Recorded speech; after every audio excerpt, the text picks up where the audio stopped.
आज हम workshop calculation and science का चैप्टर घर्षण पढ़ेंगे।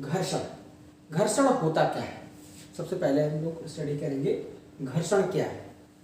जब किसी एक वस्तु की सतह को किसी दूसरी सतह में रखकर चलाया जाता है तो उन दोनों वस्तुओं की सतह पर एक बल कार्य करता है। वो बल वस्तु के चलने की दिशा के विपरीत यानी वस्तु के गति करने का विरोध करता है, तो उसी बल को घर्षण बल कहते हैं। वो घर्षण बल हमेशा वस्तु की गति की विपरीत दिशा में होती है, ये घर्षण बल है। घर्षण बल किसी वस्तु की सतह को किसी दूसरी सतह में रखकर चलाया जाता है तो उनके बीच एक बल कार्य करता है जो वस्तु की गति की दिशा के विपरीत कार्य करता है, यही घर्षण बल है। इसको घर्षण बल कहते हैं।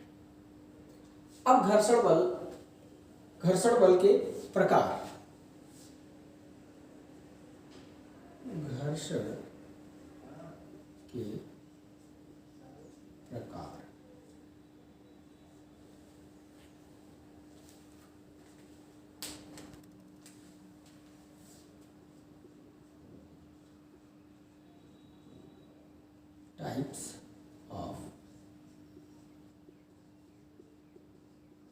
Types of fraction.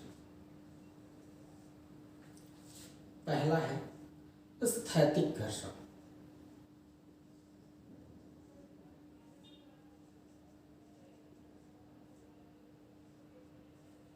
स्थैतिक घर्षण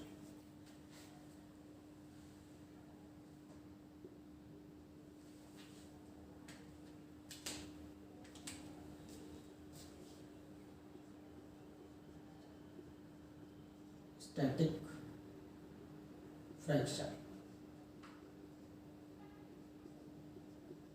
स्टैटिक फ्रैक्शन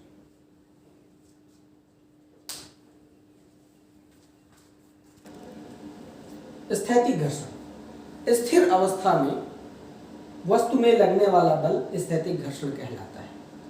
स्थिर अवस्था में किसी वस्तु में वह बल जब वो वस्तु गति नहीं कर रही है उस समय लगने वाला घर्षण बल स्थैतिक घर्षण बल होता है।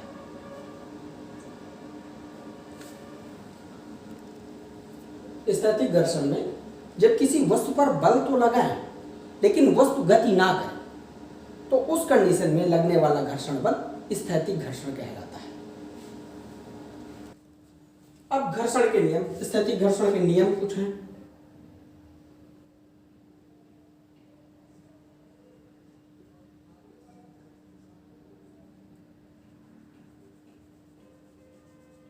इसके नियम क्या है? घर्षण के नियम, स्थैतिक घर्षण के नियम। पहला नियम है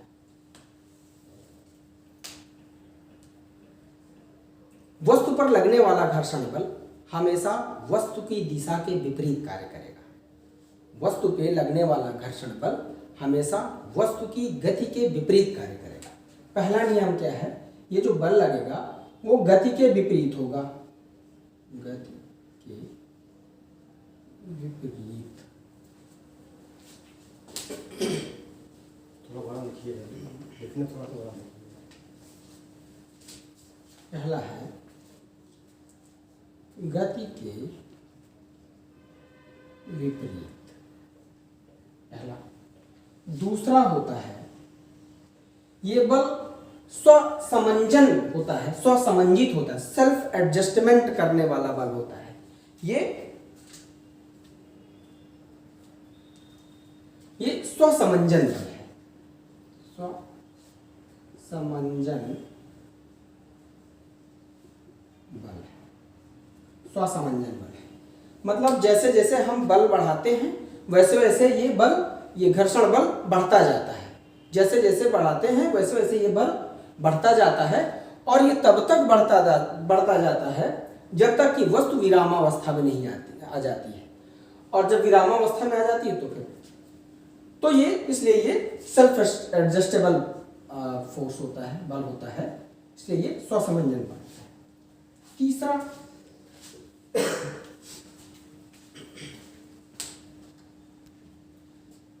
स्थैतिक घर्षण बल का मान हमेशा लगाए गए बल के बराबर होता है। जो बल हम जो प्रयास लगा रहे हैं, जो बल लगा रहे हैं, उसके बराबर होगा और विपरीत होगा। यानी घर्षण बल को F कहते हैं और जो हम बल लगाते हैं उसको P कहते हैं। ये हमेशा बराबर होगा।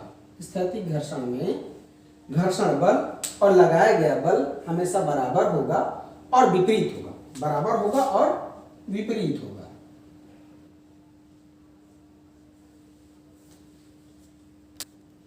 दूसरा है गतिज घर्षण।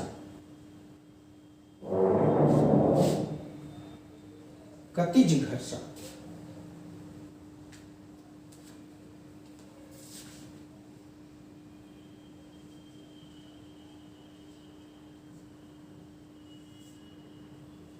गति घर्षण जब दो वस्तुएं किसी वस्तु के गति करने की कंडीशन में जब बल कार्य घर्षण बल लगता है तो वो बल गतिक घर्षण कहलाता है। तो गतिक घर्षण के भी नियम होते हैं। इसके भी नियम होते हैं। पहला नियम है गतिक घर्षण अभिलंब प्रतिक्रिया के समानुपाती होता है। अभिलंब प्रतिक्रिया को R कहते हैं, गतिक घर्षण को F कहते हैं। F is proportional to R। हमेशा गति F होता है घर्षण बल, R होता है अभिलंब प्रतिक्रिया।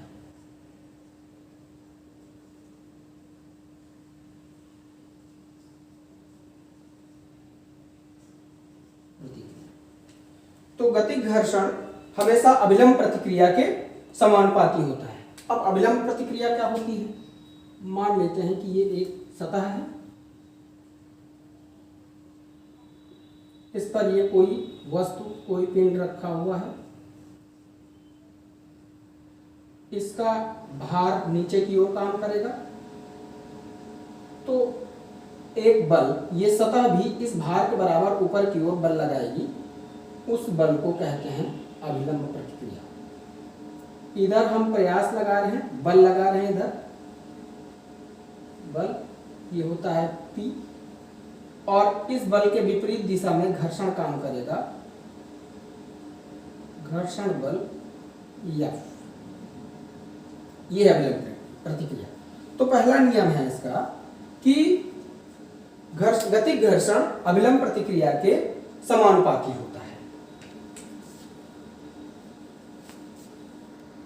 दूसरा है गतिमान वस्तुओं पे स्थैतिक गतिक घर्षण बहुत अधिक अत्यल्प हो, या तो उसकी गति अत्यल्प हो या बहुत अधिक हो, तो उसकी गति उसके वेगों पर ही निर्भर नहीं करता है।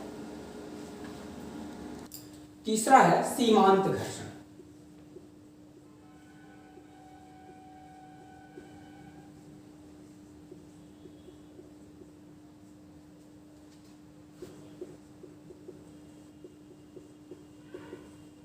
Limiting fraction.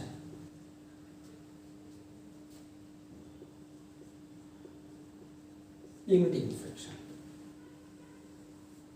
सीमांत घर्षण जब कोई एक वस्तु किसी दूसरी एक सतह पर, कोई एक वस्तु किसी सतह पर रखी है और गति करने के लिए स्वतंत्र होती है, तो उस पर बल लगाया जाता है। बल लगाया जाता है लेकिन वस्तु गति नहीं करती, फिर बल बढ़ाया जाता है, फिर तब भी वस्तु गति नहीं करती।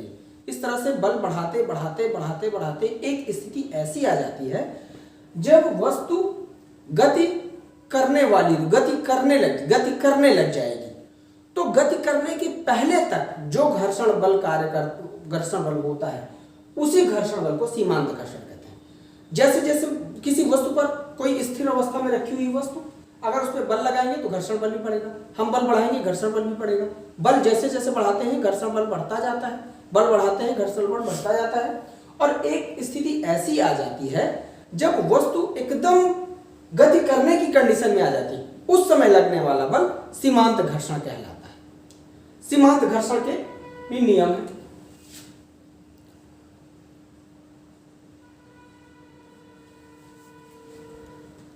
सीमांत घर्षण के नियम में पहला नियम है सीमांत घर्षण हमेशा वस्तु की गति के विपरीत दिशा में कार्य करता है। ये गति की दिशा के विपरीत कार्य करेगा। दूसरा, सीमांत घर्षण बल अभिलंब प्रतिक्रिया के समानुपाती होता है। सीमांत घर्षण बल अभिलंब प्रतिक्रिया के समानुपाती होता है, अर्थात F is proportional to R। तीसरा,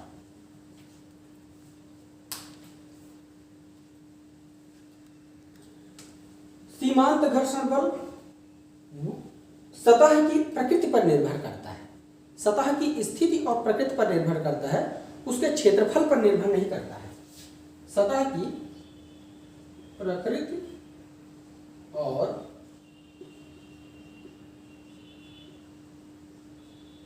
और स्थिति पर निर्भर करता है।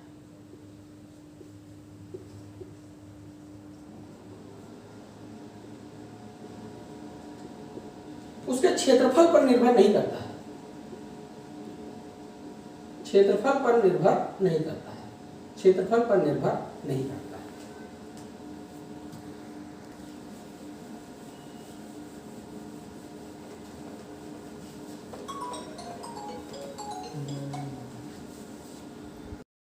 अब घर्षण गुणांक।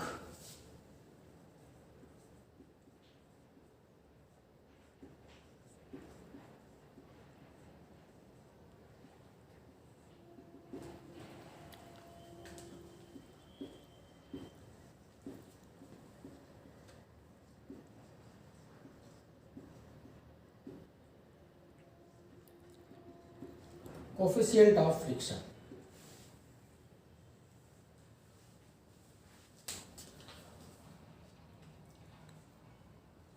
जब कोई वस्तु किसी पिंड पर हम P बल लगाकर उसको खींचते हैं तो पिंड विरामावस्था से गति अवस्था में आ जाती है। इस बीच उस पिंड तथा जिस सतह पर वो पिंड रखी है उस सतह के बीच सीमांत घर्षण बल उत्पन्न होता है।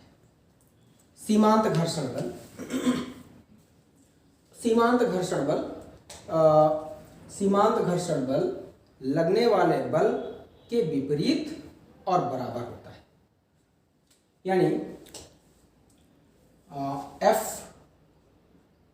F होता है घर्षण बल यदि घर्षण बल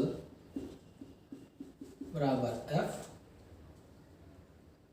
और बल जो बल लगाते हैं बल P होगा तो ये P बराबर F सीमांत घर्षण बल लगाए गए बल के बराबर होता है और विपरीत होता है। अब कोफिशिएंट ऑफ फ्रिक्शन घर्षण गुणांक होता है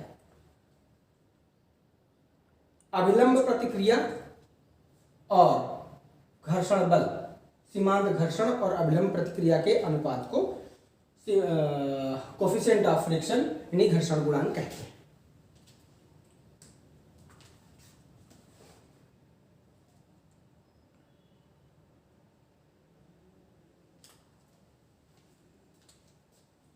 अब अभिलंब प्रतिक्रिया होती है।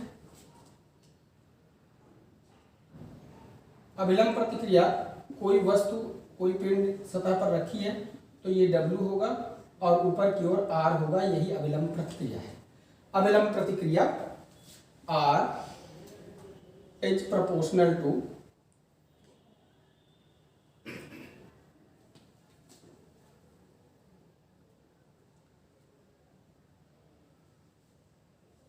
F। सीमांत घर्षण बल के अभिलंब प्रतिक्रिया सीमांत घर्षण बल के समानुपाती होती है। इसको ऐसे भी कर सकते हैं F is proportional to R। F is proportional to R।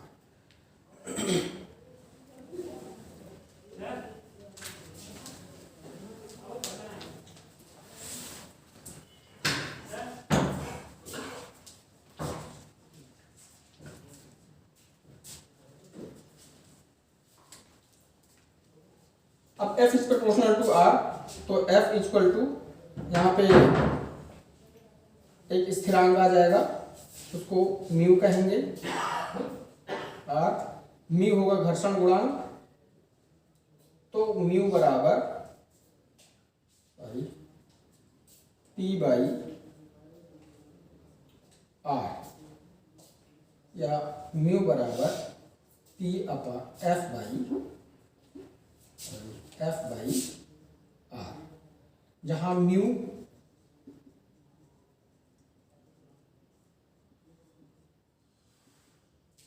घर्षण गुणांक है, म्यू घर्षण गुणांक है।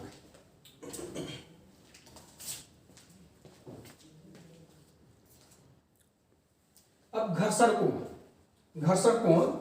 अगर कोई वस्तु किसी सतह पर रखी हुई है इस प्रकार से, तो इसका वेट W नीचे की ओर कार्य करेगा, तब W के प्रतिक्रिया में एक बल ऊपर अभिलंब प्रतिक्रिया कार्य करेगा, R ऊपर की तरफ कार्य करेगा। P बल हम लगा रहे हैं, ये बल है, P बल इधर लगाएंगे तो घर्षण बल के विपरीत दिशा में इधर लगेगा। घर्षण बल, ये F घर्षण बल है, वो बल के विपरीत दिशा में लगेगा। इन दोनों बलों का परिणामी S इधर को लगेगा, तो परिणामी बल और अभिलंब प्रतिक्रिया के बीच जो कोण बन रहा है, ये कोण बन रहा है थीटा, इसी कोण को अब घर्षण कोण कहेंगे। यही कोण घर्षण कोण होता है। घर्षण कोण अभिलंब प्रतिक्रिया और दोनों बलों के परिणामी F और R का परिणामी S, परिणामी और अभिलंब प्रतिक्रिया के बीच जो कोण बनता है वो घर्षण कोण कहलाता है। अब इस प्रकार से चतुर्भुज का नियम ये है, समांतर चतुर्भुज के नियम के अनुसार ये ऊपर की ओर R लग रहा है, R इसके W के प्रतिक्रिया में उत्पन्न हो रहा है, इसलिए जितना W होगा उतना R होगा, R और W ऊपर की तरफ कार्य करेगा। इधर जितना बल हम P इधर लगाएंगे उतना उसके विपरीत दिशा में घर्षण बल इधर कार्य करेगा, यानी F इस दिशा में इधर F हो गया और इधर R हो गया। अब अगर हम परिणामी निकालें तो ये तो F है, ये भुजा इस भुजा के बराबर ये है, इस बल के परिमाण के बराबर यहाँ पे होगा, यानी ये भी क्या हो जाएगा, इसको भी R कहने, R या W होगा, तो इसको हम R कह सकते हैं, इसको R कहेंगे। तो अगर परिणामी यश निकालना होगा, परिणामी यश बराबर ये तो इसमें पाइथागोरस का थ्योरम लगा देंगे, F का स्क्वायर प्लस R का स्क्वायर। F और R की वैल्यू निकालना होगा।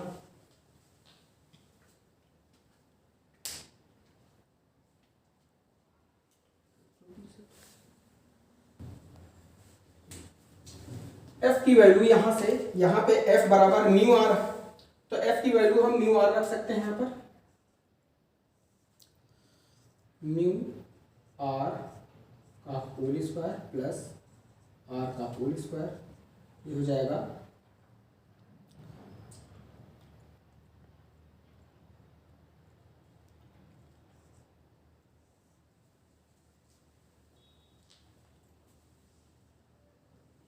Mu square into R square plus R square, R square common ले लेंगे तो हो जाएगा म्यू स्क्वायर प्लस 1, R को हम बाहर निकाल लेंगे, ये हो जाएगा R under root mu square plus 1। Yes, परिणामी हो जाएगा R times mu square plus 1 under root के अंदर।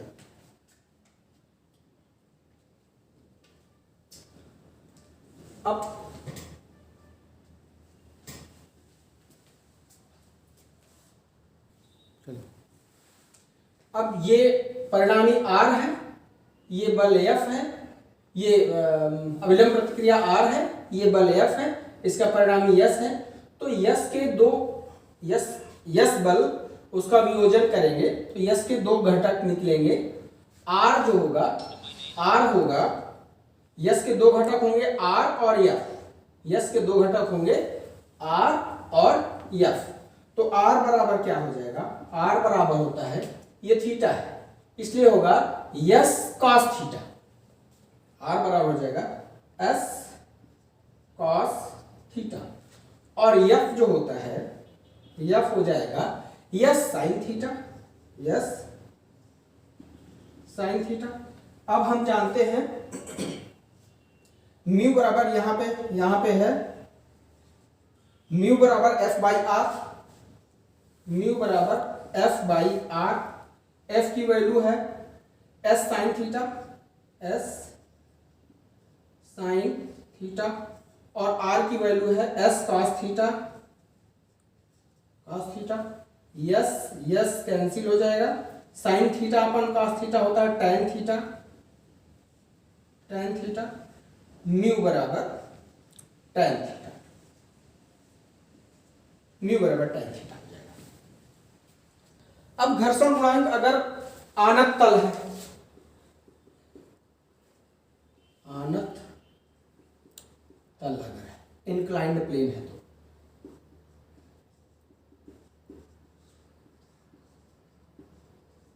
इंक्लाइंड प्लेन है तो क्या होगा,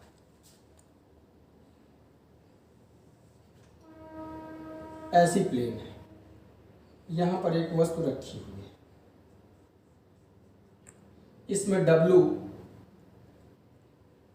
इधर काम करेगा,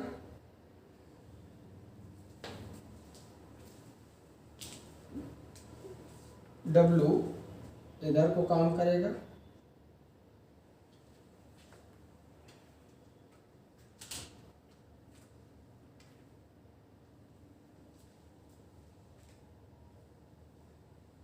और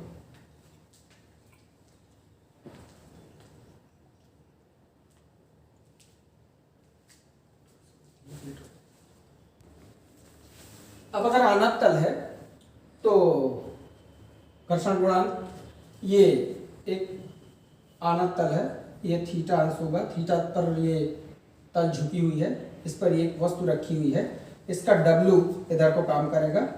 अब इस बल के वियोजन करेंगे, बल का वियोजन करेंगे तो दो घटक इसके, एक इधर होगा एक इधर होगा, और चूंकि ये थीटा होगा तो थीटा से लगा हुआ जो बल होगा वो cos थीटा होगा, यानी W cos थीटा, और थीटा के अलावा जो बल है वो W sin थीटा कहा जाएगा। W sin थीटा जितना बल P होगा उतना P और F बराबर होता है, यानी F बराबर हो गया W sin थीटा, F बराबर हो गया W sin थीटा, और R और W बराबर होता है, प्रतिक्रिया भार और अभिलंब प्रतिक्रिया बराबर होता है, यानी R बराबर हो जाएगा W cos theta, W cos theta.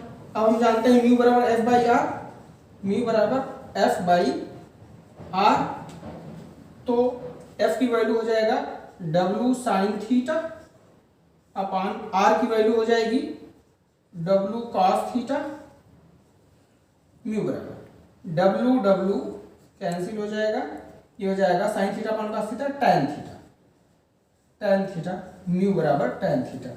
ये इंक्लाइंड प्लेन पर घर्षण गुणांक हो जाएगा।